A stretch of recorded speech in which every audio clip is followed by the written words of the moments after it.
एक समय जो पार्टी संसद में, लोकसभा में दूसरे नंबर की पार्टी रही हो, मतलब कांग्रेस के बाद सबसे अधिक संख्या में जिस पार्टी के सांसद चुनाव जीता करते हो, वो पार्टी जिसके 3 राज्यों में सरकारें रही हो, पश्चिम बंगाल में, केरल में, त्रिपुरा में, 34 वर्षों तक जिस पार्टी की पश्चिम बंगाल में सरकार रही हो, 1977 से लेकर 2011 तक।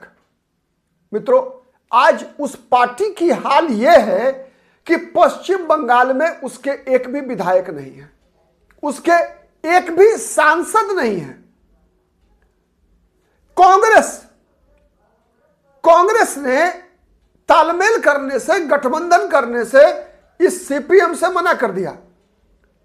नगरी नगरी द्वारे द्वारे ढूंढू रे सावरिया कहते हुए सीपीएम के राज्य सचिव और वाम मोर्चे के प्रमुख, सीपीएम के राज्य सचिव हैं मोहम्मद सलीम, और जो वाम मोर्चा के जो संयोजक हैं विमान बोस, नगरी नगरी द्वारे द्वारे ढूंढू रे सावरिया कहते हुए घूम रहे हैं कि गठबंधन कर लो हमसे। लेकिन कोई भी ऐरा गैरा नथु खैरा कोई भी इस सीपीएम से गठबंधन करने को तैयार नहीं है। मित्रों, तो आज हम इसी बात पर चर्चा करेंगे मित्रों कि पश्चिम बंगाल में जिस प्रकार से कांग्रेस पार्टी ने सीपीएम को दुत्कार दिया, अब फुरफुरा शरीफ की पार्टी, जिसका काम मतलब पश्चिम बंगाल की राजनीति में कितनी हैसियत होगी फुरफुरा शरीफ की, आप अनुमान लगा सकते हैं। फुरफुरा शरीफ जो कि पिछली बार आईएसएफ है, पॉलिटिकल पार्टी का नाम आईएसएफ है, इंडियन सेकुलर फ्रंट है, माने किस प्रकार की पार्टी है बताने की आवश्यकता नहीं है। फुरफुरा शरीफ, ठीक है। अब्बास सिद्दीकी है इसके नेता, उनके भाई नौशाद सिद्दीकी एकमात्र विधायक हैं। पिछले विधानसभा चुनाव में गठबंधन के तहत सीपीएम, कांग्रेस पार्टी और आईएसएफ के साथ साथ फॉरवर्ड ब्लॉक, आरएसपी, सीपीआई भी थी। मतलब पूरे जो तीसरा मोर्चा था पश्चिम बंगाल में मित्रों, उनमें एक विधायक जीतकर आए थे, एक। और वो एक विधायक किसका आया था जीतकर? इसी आईएसएफ की फुरफुरा शरीफ की पार्टी की, नौशाद सिद्दीकी और अब्बास सिद्दीकी के पार्टी की, और वो भी उस सीपीएम को घास डालने को तैयार नहीं है मित्रों। औकात दिखा रही है जो सीपीएम 2011 तक, 1977 से लेकर 2011 तक पश्चिम बंगाल में सत्ता में हुआ करती थी। और मित्रों, जैसा आज आपको लगता है ना कि पश्चिम बंगाल में ममता बनर्जी का सूरज अस्त नहीं होगा, सबको लगता है नहीं। पश्चिम बंगाल की जो स्थिति है मित्रों, उसमें जिस दिन ममता बनर्जी हारेंगी वो एक तरह से चमत्कार होगा। पश्चिम बंगाल है ही ऐसा। पश्चिम बंगाल में जिसकी सरकार बनती है, जिसकी सत्ता आती है, बहुत मुश्किल से उसे जाना पड़ता है। और 34 वर्षों का सीपीएम का जब साम्राज्य हुआ करता था, तो जैसे अंग्रेजों के बारे में कहा जाता था ना कि अंग्रेजों के यहां सूर्यास्त अंग्रेजों की अनुमति से हुआ करता है, वैसे ही चुनाव में जीत और हार सीपीएम की मर्जी से हुआ करता था मित्रों 2011 तक। आज वही सीपीएम गठबंधन करने के लिए लालायित है। और किन शर्तों पे, ये समझिए आप, कितना नीचे गिरी है सीपीएम। आपको आश्चर्य लगेगा मित्रों, कितना नीचे गिरा है सीपीएम। वो सीपीएम, वो वामपंथी पार्टियां दुनिया भर में, भारत के बाहर दुनिया भर में मित्रों, या तो इस्लाम है जहां कहीं भी, वहां कम्युनिस्ट नहीं है। जहां इस्लाम है, भारत के अलावा एक देश बताइए जहां इस्लाम हो और कम्युनिस्ट हो। एक भी इस्लामिक देश में कम्युनिस्ट नहीं मिलेगा मित्रों आपको। और जहां कम्युनिस्ट है वहां इस्लाम नहीं मिलेगा।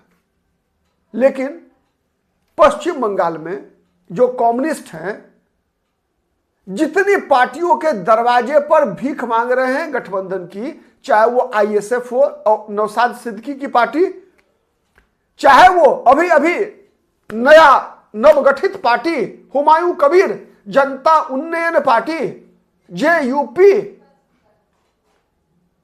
के पास भी गए थे, गठबंधन कर लो। इतना ही नहीं, हैदराबादी भाईजान ओवैसी से भी गठबंधन करने को तैयार है। अनुमान लगा लीजिए। मतलब कम्युनिस्ट पार्टी का नाम जानते हैं ना, भारत की कम्युनिस्ट पार्टी, मतलब कम्युनिस्ट देश में यकीन नहीं करता, वही पार्टी है सीपीएम जो पार्टी चाइना में है। भारत और चीन के बीच जो 1962 का युद्ध हुआ था, उस युद्ध के दौरान जवाहरलाल नेहरू को गलत ठहरा रही थी सीपीएम, जवाहरलाल नेहरू को दोषी ठहरा रही थी सीपीएम। जैसे अभी आप अगर टीवी चैनल्स पे मित्रों, अगर आप डिबेट वगैरह देखते होंगे, ठीक है, तो टीवी चैनल पर सीपीएम के जो प्रतिनिधि आते हैं ना, वहां वो विवेक श्रीवास्तव करके एक होंगे, एक प्रोफेसर हैं दिल्ली यूनिवर्सिटी के, ठीक है, इन लोगों को आप सुनते होंगे ना।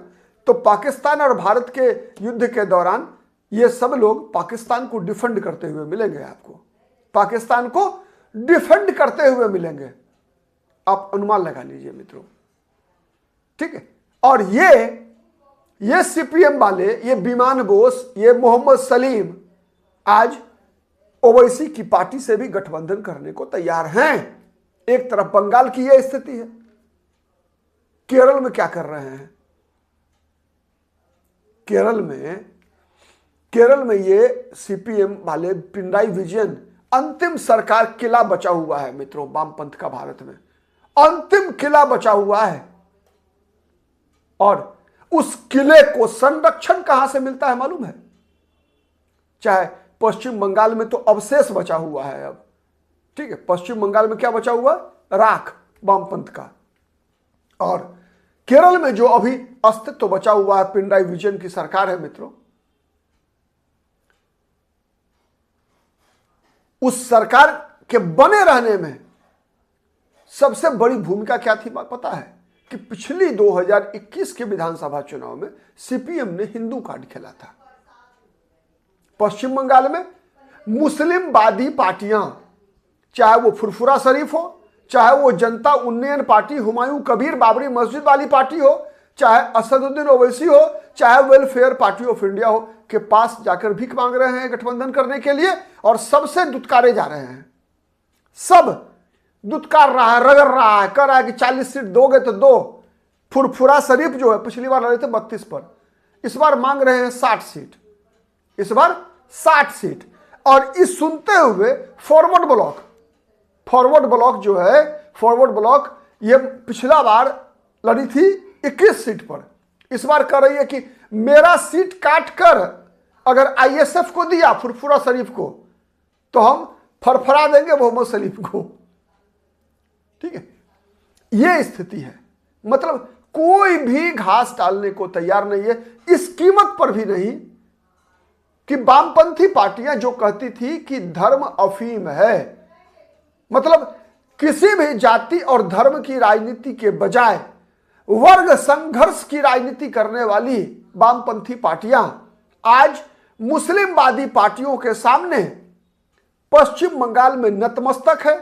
फिर भी फुरफुरा शरीफ जैसी पार्टियां, जनता उन्नयन पार्टी जैसे हुमायूं कबीर ने भी कहा कि 182 सीट तो हम ही लड़ेंगे, मतलब 112 सीट में सीपीएम को आना है तो आओ, आईएसएफ को आना है तो आओ। मतलब ये गंजन, ये दुर्दिन हो चुका है सीपीएम का पश्चिम बंगाल में मित्रों। आप अनुमान लगा सकते हैं। यही इसीलिए कहता हूं अति सर्वत्र वर्जयेत, ठीक है, मतलब अति हर वक्त बुरा होता है। तो जो अतिवाद की राजनीति करने वाला की बर्बादी तय होती है। आपको याद होगा ना मित्रों, जवाहरलाल नेहरू विश्वविद्यालय का वो नारा, जंग रहेगी जारी किसकी बर्बादी तक। आज वही लोग जो नारा लगा रहे थे ना, आज बर्बाद हो चुके हैं। बर्बाद हो चुके हैं।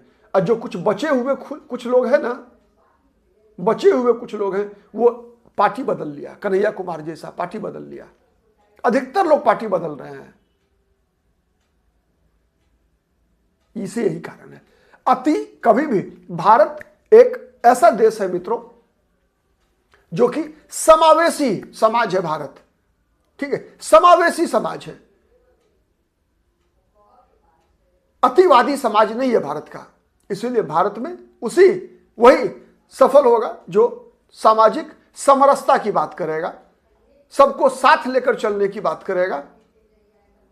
आप कितना सहमत हैं कमेंट करके बताइएगा। हमारा वीडियो पसंद आता है मित्रों तो प्लीज लाइक कीजिए, शेयर कीजिए, जिससे कि अधिक से अधिक लोगों तक हमारी बातें पहुंच सके।